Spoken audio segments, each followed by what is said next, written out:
আচ্ছা, হঠাৎ মেহমান এলে আমার মতো কে কে এমন নাস্তা বানিয়েছে? এখানে 3 টুকরো মুরগির মাংস দিয়ে একটি দারুণ রেসিপি করেছি, তোমাদের সাথে শেয়ার করি কেমন। 3 টুকরো মুরগির মাংস নিয়েছি আর কিছু নুডলস নিয়েছি। এখন মাংসগুলো ছোট ছোট কেটে এর মধ্যে লেবুর রস, গোলমরিচের গুঁড়া, soya sauce, fish sauce, tomato sauce মাখিয়ে রেখে দেবো 10-15 মিনিট। আমার মনে হয় অল্প সময়ে অল্প জিনিস দিয়ে এর থেকে ভালো নাস্তা হতেই পারে না।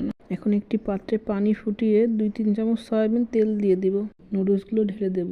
নুডলস সিদ্ধ হয়ে গেলে উঠিয়ে নিব।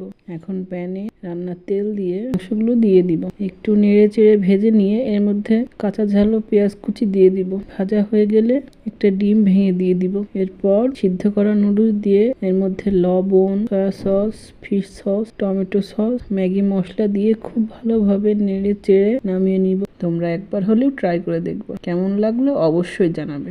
ধন্যবাদ।